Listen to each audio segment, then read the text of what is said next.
hello humans of the world. It is me, Ellie Krug with Ellie 2.0 Radio on lovely AM 950, talking to you from the bunker in Eden Prairie, Minnesota. I am thrilled to be back talking to you. I am thrilled to be here. Last week it was sort of a bye, too much going on, too many conflicts, but I'm here back giving you a show. And it's a good show. Actually, I think it might be a great show because, we talk about idealism and idealists here. And we have just something that I think that you're going to really, really love. The big interview is with an actor, Dean Holt, who is with the Children's Theater Company. He's been with the Children's Theater Company almost 30 years. And he's here to talk about a groundbreaking play, Something Happened in Our Town, that is currently running at the Children's Theater Company in Minneapolis, running through March 27th. You will love this interview with Dean, and by all means, please go see the play. And of course, in my C block, I'm going to share about my work as a hopeless idealist. But let us begin with this week's featured idealist. And it's a name that within the last month you have started to become familiar with. I'm speaking of none other than Ketanji Brown Jackson, whom President Joe has nominated to replace Justice Stephen Breyer on the United States Supreme Court. Some of what follows is from the SCOTUS blog and a February 1 piece by Amy Howe. I suspect that for many of you, just as was the case for myself, you had no idea of who Ketanji Brown Jackson was or is until she was nominated late last month. So here is the 211 on this wonderful idealist. And I will refer to her as Judge Jackson, okay, because she is presently on the Washington, D.C. Court of Appeals. So she's a judge. We're going to call her Judge Jackson. It's easier for me to do. We start with Judge Jackson by talking about her parents, both of whom attended segregated schools and who then went on to attend historically black colleges. I tell you this because it demonstrates the power of education, the great leveler. You're going to see this as I go on. Both of Judge Jackson's parents worked as teachers in Washington, D.C. when she was born. The family then moved to Florida, where Judge Jackson's father, Johnny Brown, enrolled in law school at the University of Florida. Her mother, Ellie Brown, continued her career as an educator, and eventually she became principal of a public arts magnet school in the Miami-Dade County School District. Judge Jackson's father, Johnny, eventually graduated from law school and became legal counsel for the Miami-Dade County School District. So you got two parents involved with education in one way or another. And as you may have heard after President Joe announced Judge Jackson as the Supreme Court pick in a White House ceremony, Judge Jackson spoke of how her interest in the law began when her father would study for law school with his law books stacked up at the kitchen table of the family's apartment in Florida. Judge Jackson then in preschool would have her coloring books stacked too. As she said, quote, "When I think back on these times, there really is no question that my love for the law began in that formative period." Eventually, Judge Jackson would graduate from Miami Palmetto Senior High School, where she was the class president in 1988. While at that school, Judge Jackson told her high school guidance counselor that she wanted to attend Harvard University. And as we've heard so many times before, we've heard it on this show from a guest that we had, and I'm scratching my brain about who it was, but this person talked about it. When Judge Jackson told her high school guidance counselor that she wanted to go to Harvard, the guidance counselor replied by warning her not to set her sights too high. What do you want to guess? That counselor was white. Well, Judge Jackson did go to Harvard. She sure did, where she graduated in 1992 magna cum laude. Then, after spending a year as a reporter and researcher for Time magazine in New York City, Judge Jackson went back to school. She went to Harvard Law School at that point, and after serving as an editor of the Law Review, she graduated in 1996. From there, Judge Jackson became a law clerk for Stephen Breyer. However, before she went to clerk for Judge Breyer. She clerked for 2 federal judges in the Boston area, my old stomping grounds back from law school and when I learned how to be a trial lawyer. And then she worked in private practice, okay? In 1999, she got out of private practice, and then she had the opportunity to clerk for Justice Breyer. She took that opportunity, and she was a clerk with Justice Breyer for a couple of years. In 2005, after her stint with Justice Breyer, and by the way, everyone, to become a clerk for a Supreme Court justice is about the highest honor that anybody could ever hope for, other than becoming a Supreme Court justice itself. In 2005, Justice Jackson became a federal public defender in Washington, D.C. And about that experience, she would later say that there was a direct line between her work as a public defender and her then becoming a trial judge and then later on an appellate court judge. She quickly came to understand that the defendants she was representing as a public defender often had no clue about how the legal process worked. As a result, she made sure that her clients understood what was happening and why. And if you know anything about public defenders, they are tremendously overworked. It would really take much extra effort to give each person, each defendant their due. And it appears that Judge Jackson did exactly that. And this is what she said, quote, "I think that it's really important for our entire justice system, that is to get people to know what was going on, to give them the time, because it's only if people understand what they've done, why it's wrong, and what will happen to them if they do it again, that we can really start to rehabilitate," unquote. She understands you've got to give people time, compassion, even the folks who have broken the law, give them an opportunity to see what their wrong was. In 2010, President Obama nominated Judge Jackson to serve on the U.S. Sentencing Commission, where she and others worked to undo the strict, harsh sentencing rules from the war on drugs of the 1990s. 2 years later, in 2012, President Obama nominated Judge Jackson to become a U.S. District Judge in D.C. She was confirmed by Senate voice vote and served 7 years on the trial bench. Notable from that tenure, in a case brought by the House Judiciary Committee, this would be after President Joe was elected, she ruled that former White House counsel Don McGahn had to testify before the committee.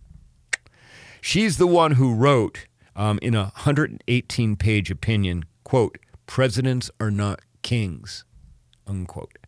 She wrote that in that opinion. Now you remember who she is? Now am I just connecting a dot for you about who Ketanji Brown Jackson is? Okay. In June of last year, so she been on the bench as a trial judge for 7 years. And in June of last year, President Joe nominated her to the D.C. Court of Appeals, which is, as Court of Appeals go, the most prominent in the country. And Judge Brown was confirmed so this was just last year, in the summer of last year, was confirmed by a vote of 53 to 44. 3 Republicans, Susan Collins of Maine, Lisa Murkowski of Alaska, and Lindsey Graham of South Carolina, joined with 50 Democrats to confirm her to the D.C. Court of Appeals. And now she's back. Judge Jackson is back for appointment to the top court of the land. Hearings will begin March 21st. For her personal life, Judge Jackson met her husband, Patrick, while at Harvard.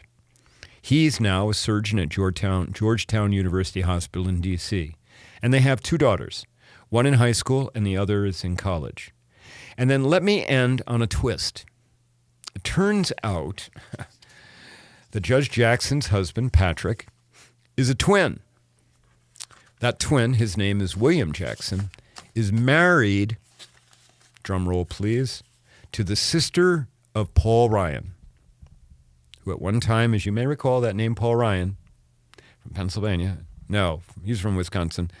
At one time, Paul Ryan was the Republican Speaker of the House. So get that. Our hopeful next Supreme Court justice is related by marriage to Paul Ryan. And Paul Ryan said that while their politics may differ, his praise for Judge Jackson's intellect, character, and integrity is unequivocal. Listeners, we're all connected in far more ways than what we believe. And with luck, we will soon have a Supreme Court justice and idealist. Someone who early on said, I'm going to be a lawyer. Someone who had a storied career, but then took a departure to become a federal public defender to represent the least of us, and who came to understand how the system is rigged. She's going to make a phenomenal Supreme Court justice, and I look forward to her helping to make our country more fair, more compassionate, and better. Okay, there you go. All right, well, that's our featured idealist for the week. Ketanji Brown Jackson. Read up on her. Stay tuned. The confirmation hearings begin on March 24th. So, all right, we'll be back in a second with the big interview. You will love the big interview. I loved it. Thanks.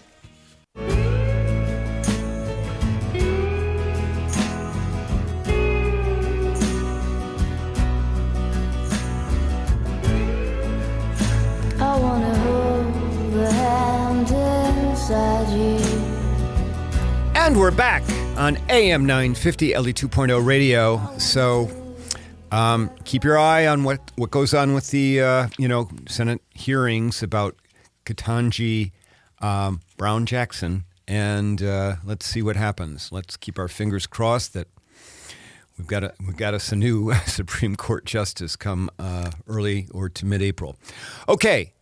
Now, this is time, if you regularly follow the show, you know this is the time for the big interview. And I am thrilled to have on the show Dean Holt, who is an actor with Children's Theater Company.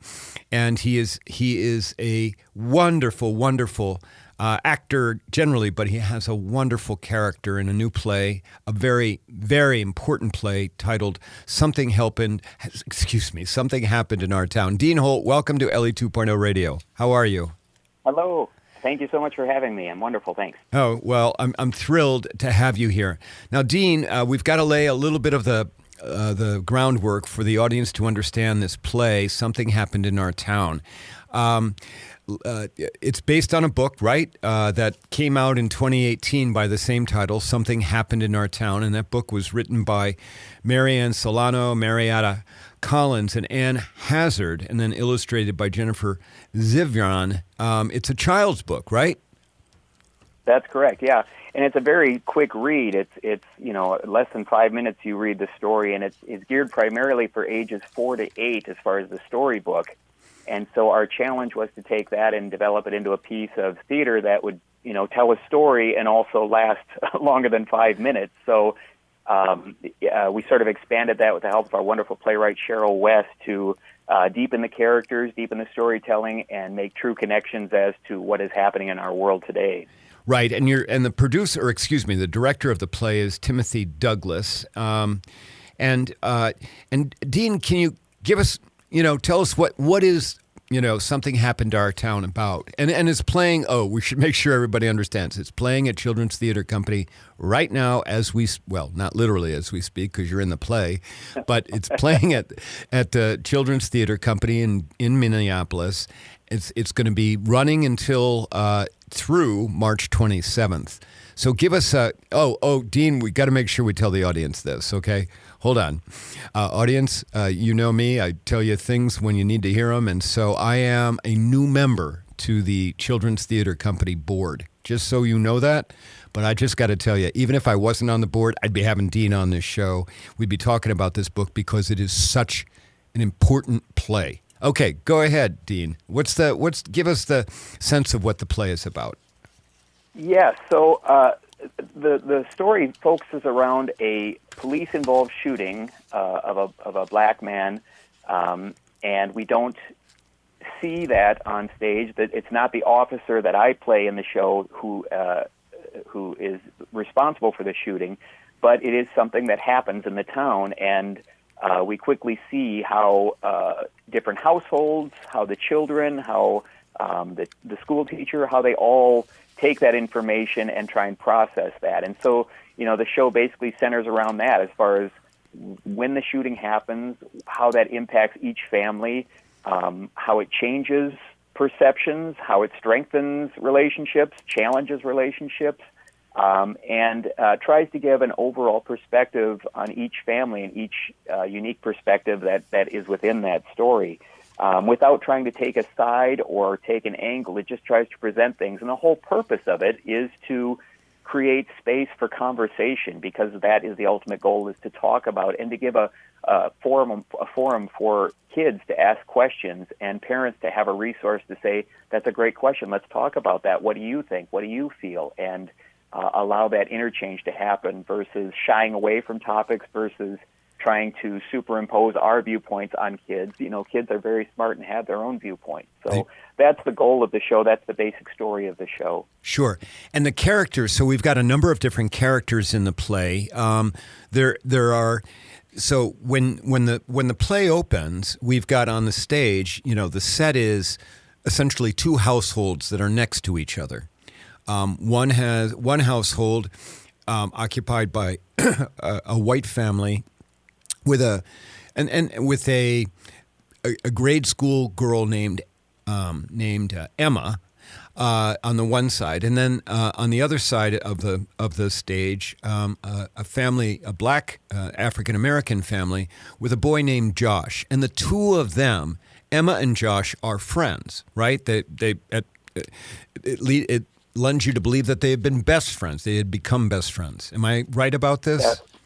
That's right. Josh's family has recently moved into this neighborhood, and it's been there a few months, and he and Emma, because they're neighbors, have formed a relationship, formed a best friendship, if you will. Emma is one that has difficulty making friends, and so having a new neighbor, having a new friend is a big deal in her world. And Josh is kind of a nerd. He's kind of a nerdy kid, right? Yeah, trying to figure out how he fits in as well. So. Yep, a nerdy, very sensitive kid. Okay, and now you, Dean, okay, you're your Uncle Manny, right? And by the way, you really do look like a Manny. I just want you to know that, okay? But you're also a police officer in the play, right? That's right. And so I play Emma's uncle, and, for the purposes of the show, it was very intentional that the very first scene that I enter into with Emma and Josh out there, I'm in my street clothes. It's a day off from work, and so I come out, and, a lot of this was intentional just because it is such a charged atmosphere as far as reacting to uniforms and to policing and whatnot. So we wanted to sort of gently ease our way into the waters of telling the story and giving just a setup of to who these people are and how they relate to one another without putting on too many more layers than were necessary to get that started. Well, but you are pretty central to the play because you're, on the one hand, you are the father figure for Emma. Is that right? Because we don't in the play see a father. Right. There's no father figure for Emma, so it's my sister, played by Autumn Ness, who's Emma's mom, and then I'm a major figure in Emma's life as far as daily phone calls to check in. She's having me come to career day to talk to the kids about being a police officer. She's very proud of me being a police officer, and then when the shooting happens, that changes, like I say, everyone's perspective, and so the relationship, the viewpoints that Emma has regarding Manny, that suddenly starts to shift and slide too. And so it's, there's a lot of navigating that we do in the play, which is really interesting. And I think very true to life.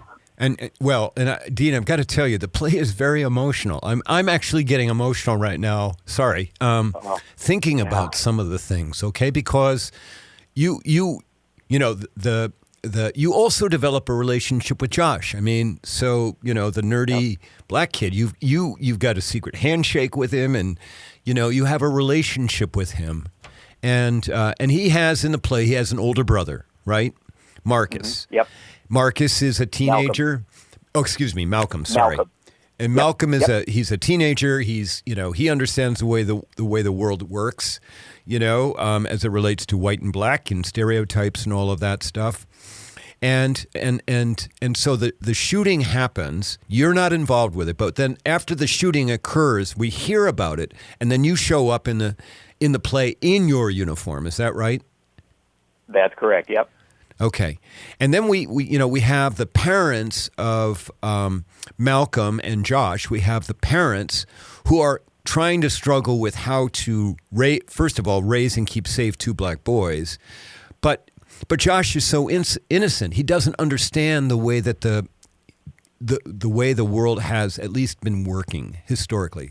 And that's a wrong phrase because it hasn't been working very well, particularly if you don't have white skin. Right. But okay, well, listen, we've got to take a break. I'm sorry, Dean, okay? And then we're going to come back and talk more about the play. Listeners, I've been speaking with Dean Holt. He is a member of the Children's Theater Company's acting company since 1994. He's been with the company. He's appeared in more than 100 productions. He is a two-time Ivy Award winner and a recipient of the Alumni Achievement Award from St. John's University for outstanding work in his field. When we come back, we'll talk more with Dean Holt. You're listening to me, Ellie Krug, on Ellie 2.0 Radio. Thanks. And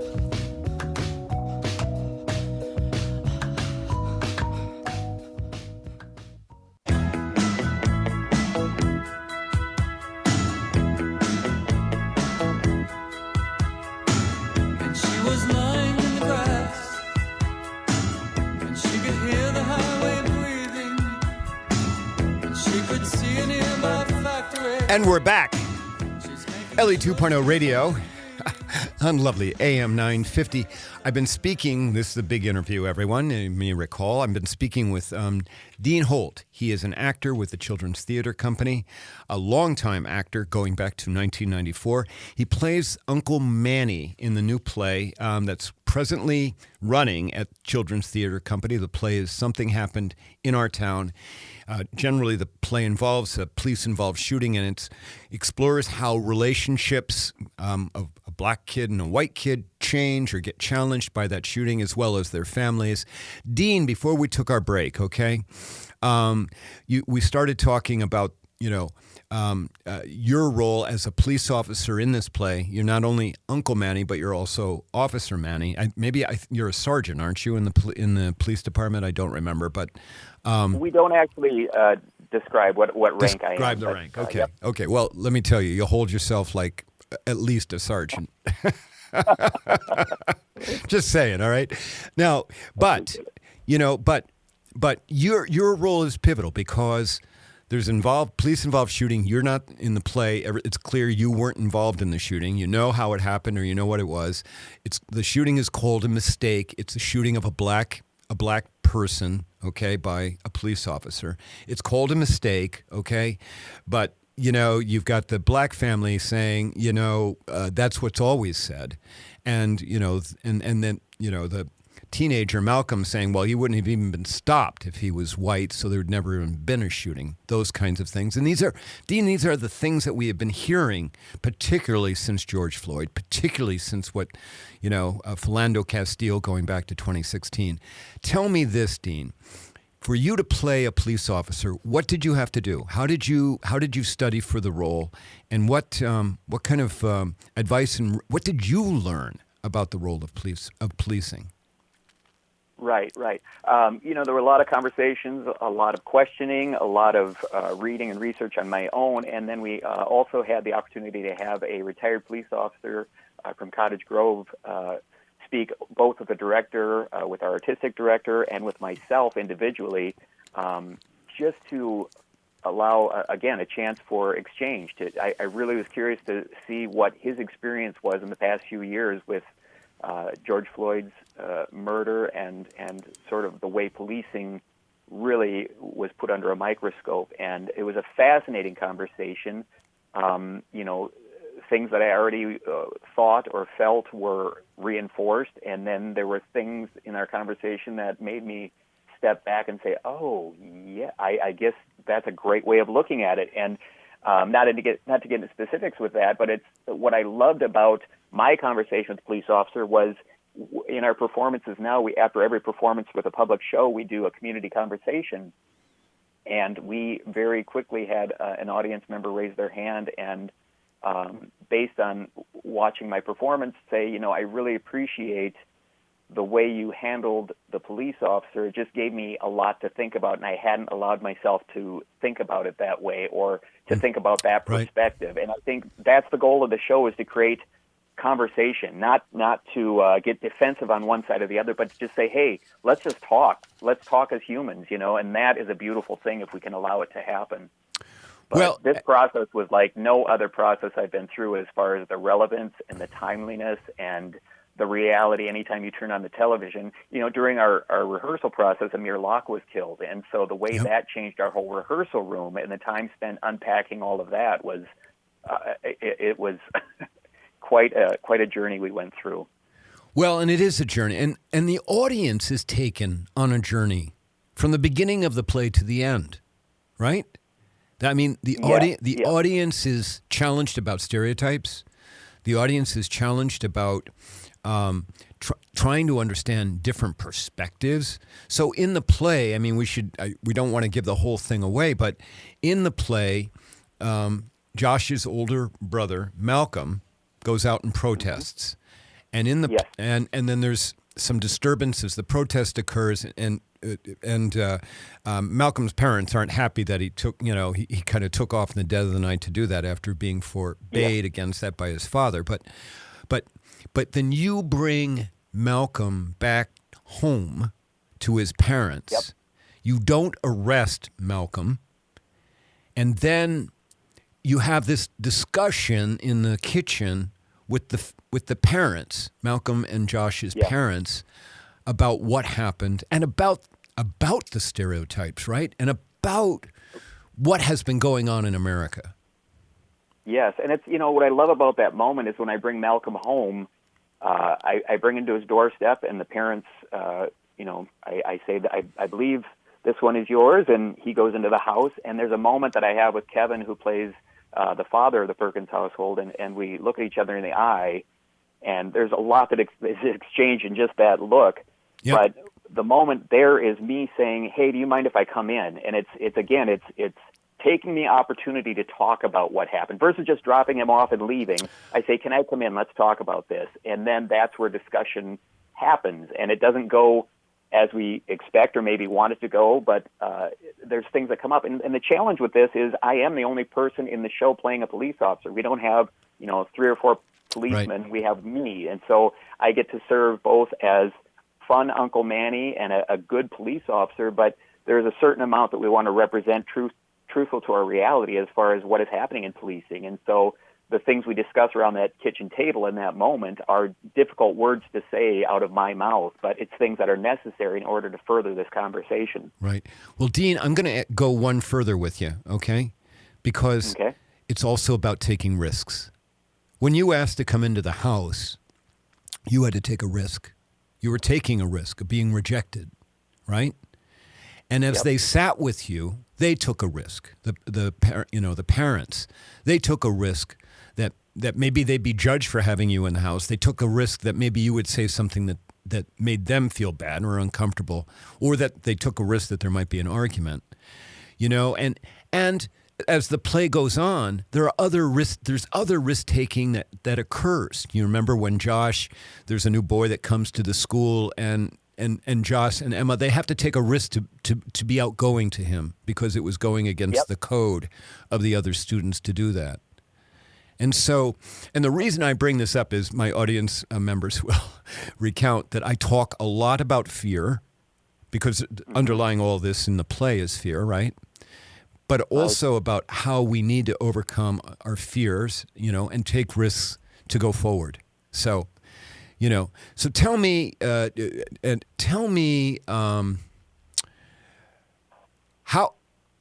how have you, after every play, there's a discussion with community members, and when I was there on Friday night, there was a wonderful discussion. We actually had the children book authors there, and it was a half hour of discussion, many questions coming from young children, which were way better than anybody else was asking questions. Yes, yes. Tell me, give me a sense of how you're feeling about this play and how you think that maybe it's changing things. We're about a week into the run now, and I will say, the further we get away from opening, the more we are knowing the story, are confident in our storytelling, and so those relationships, those conversations, in my mind, are deepening. The ability to listen and take in moments in other scenes that you before weren't able to because you were so focused on getting your stuff correct. You're able to take that in. Right. And so the whole journey has a different experience now and a different sort of effect on you. And again, because this is such a real discussion we're having with this story, it's there's a certain amount of that comes home with you. And so my brain is always sort of clicking away at what happened and what's going to happen the next performance, what I'd like to work on, moments that I'm aware of, and moments that I want to lean into. And it's been fascinating. And the best part has been these community conversations. And it's, while it's great to have adult viewpoints and questions, the best thing has been the voices of the children in the audience, raising their hands, and out of a little 4 to 6 year old's voice, hearing the question of, why are black people being killed? Is this still happening? And those are real questions. And it's exactly the reason the book was written, is because these real questions exist, and we don't always allow them to be asked. And I think as uncomfortable and disconcerting as that is, it's important because this is the world we live in. It's our opportunity to make change, to affect change, to grow, to learn. Well, and I would say generally, as I'm like crystal brand new to the board for Children's Theater Company, but the reason I'm agreed to be on the board is that this play is one of many things that the theater company is doing to try and push the conversations that we need to have about positive change in our world, in our community, and in our world. And it's just, I'm so thrilled that you're a part of this. Dean, let me ask you, I always ask my guests, are you an idealist? And if not, what is your answer to that question? So I looked at our definition of idealist, and I guess my response is I am one who is constantly working to improve, not only myself, but the world around me, as far as in the rehearsal room, in our theater company, in my own life with my family and my kids. I always think there's something else to be worked on. There's another goal. There's a higher rung in the ladder to be reached. And so what I love to do is with the kids in the show is really try and foster that mentoring as far as here we are as storytellers, and this is a wonderful gift we have. And so how do we make that fresh every day? How do we further that story? How do we make it impact people so much that they go out into the community and talk about it with their friends, with their family? And especially with this show, because it's the purpose of it is to sort of spur that conversation. It's especially important that we mentor these kids and give them resources to grow and to learn and to observe what they're doing and wrestle with some of those things we talk about. And we've had a wonderful rehearsal room to be able to do that, a great sense of support and community, and we just keep building on that. So yes, I think in the truest sense, I am an idealist in the hope that we keep striving toward a better world, I think so. Okay, well, that sounds to me like the definition of an idealist. So Dean, before we go, okay, a couple of things. First of all, let's remind the audience, how can they find out about the play, and when is it running till, and what can they do to go see it? Because audience members, and I don't ever recommend things that I don't believe in. You got to go see this play. I'm just telling you. Go ahead. Tell us how they can do that, Dean. So our website is childrenstheater.org. You can purchase tickets there, learn more about the play. There's a lot of resources there to look at. The Children's Theater's ticket office is 612-874-0400. And when is the play running? Is it running every day? Are there matinees? And give us that. We have matinees on the weekends, both Saturday and Sunday. We have evening performances, usually every Thursday and Friday for sure. A couple additional ones without my calendar right here. I can't say for sure, but it's on the theater's website. We go through March 27th, and I really encourage folks to get there and check it out, because it's great for all of us to have a space to sit and reflect on what's been happening. And it's a safe space. Theater's always been a safe space, but it's a place where we all come together and can experience in the same air and the same breath what is happening and then talk about it. Well, and before you go, we also need to make sure that everyone understands there's a book titled Something Happened in Our Town. That is what this play is based on. This book is... It's not even, I think 1,001 words, right? It's a picture book. As you said, it's a quick read. But the book, at the end of the book, has like a parent guide, right? To talk about how do you talk to your children about prejudice and discrimination and what's going on in America. How to have those it's a phenomenal book, right? Yes, it's a great resource, and it's, there's question and answer prompts, there are definitions, there are resources as far as learning more about racial injustice or policing. Great resource for any family that's trying to have the conversation and doesn't know where to begin. It sort of lays it right out for you as far as like, okay, here's some great steps we can take. And last week when I was there, I asked the authors, has the book ever been banned? And they started laughing because they replied that the book is it's number 6 on the most banned books in America. Can you believe that, Dean? Can you believe shocking? that? I know. So for all the work that you and your cast colleagues are doing and the company is doing, for all of that work in other parts of our country, people don't even want the book read. Yeah. Yep. All right. Well, listen, my friend, you have been a wonderful guest. Dean, I just want you to know, I'm a huge fan of you. All right. Of your work, I am. Okay. I could talk to you for an hour. I'm positive of that. But thank you for being on Ellie 2.0 radio. I am so grateful for you. I'm grateful for your company, and your cast, your cast colleagues and other actors. Will you let them know, for what it is worth, that I believe all of you have really just knocked it out of the park, okay? Thank you so much. Thanks for being on the show, Dean. All right, everyone, this is Ellie Krug on Ellie 2.0 radio. When we come back from our break, I'll do the C block, talk about my work as an idealist. And thank you, Dean Holt, for being here. And she was lying in the grass, and she could hear the highway breathing, and she could see an ear. How long till my soul gets it right? Will any human being ever reach that kind of light? I call on the resting soul of Galileo, king of night vision. And we're back. King of insight. Ellie 2.0 radio. Dean Holt, go see that play, please.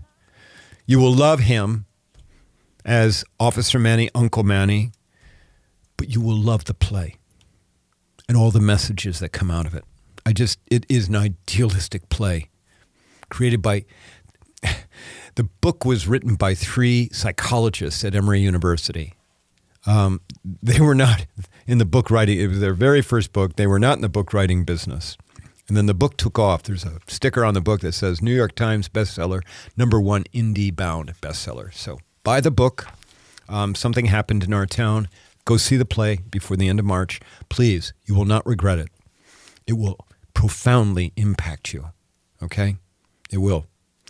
All right, listen, I've got not a long time to talk about my work, but as an idealist, but let me tell you, last week I went to Hastings, Minnesota, and I spoke to LGBTQ students in the middle school. Students that were in 5th and 6th and 7th and 8th grade, 20 kids in all, 2 different sessions with them. And I talked with them about what it meant to be queer. That's a good word. It's a word they all use to describe their identity. And I talked with them about some of the struggles I had getting to be Ellie Krug and coming out at age 52 as me, compared to most of them figuring out who they are even before they get into high school. I told them I was actually quite jealous about that. And of course, the question is, how could a 65-year-old transgender woman like me relate to such young people? And one of the ways that I did that, and one of the ways I do that when I speak to younger humans, is we talk about personal mantras. You know, what is a mantra? It's that loop in your head, the thing that you say to yourself every day, maybe 100 times that you say to yourself. You know, and I asked them what, their mantras were. And, I heard, one of them said, you can do it. That's my mantra, that you can do it. Another one is, I'm on a journey. Another person said, I'm on a journey. And I shared a little bit about my story and my mantras. And for the longest time, my mantra was, how could you ever love yourself more than you love them? Because if you've read my book or you've heard me speak before, you know that I had been married to my high school sweetheart, to the love of my life, my soulmate, and we had 2 daughters. And for the longest time, I suppressed my identity, and I kept saying, the mantra I said to myself is, how could you ever love yourself more than you love them? And eventually my mantra became, you have to live your own life. And I shared this with the kids. We talked about what it meant to be human. And it turns out that these kids were smart. They were intuitive. Oh my gosh. Some of them were funny, but they were also hurting. Because I asked, what's it like to be, queer middle schooler in Hastings? And a lot of them said, it hurts. It's hard. There's a lot of bullying going on. A lot of unaccepting parents. We had some students in there that were afraid to tell their parents about who they were, who the student was. And I don't know if I did any good, okay? I'd like to hope to think that me showing up, showing that, you can make it, and that you can succeed and be very successful. And by the way, I have great privilege. I know that, but it was an incredibly inspiring experience for me. I got hugs by several of the students at the end of the second session, and quite unexpectedly, I became very emotional. I started crying. It was that powerful. That's me as an idealist. If you're connected to a gender or sexuality alliance, a GSA at a school, please offer me up. I'll go and talk to people at no charge. Okay? All right. Well, that's our break. I guess that's it. A big thanks to my producer, Patrick, who had to do some more math again, but he's getting so good at it. And a big thanks to you, my listeners, for tuning in every week and sharing about this show, about coming onto the podcast, getting the podcast every week. I'm just so very, very grateful for you. And so I'll be back next week. We've got to have another special guest. Oh, my gosh, you will like this. In the meantime, go out and do good in the world. Thanks. Bye.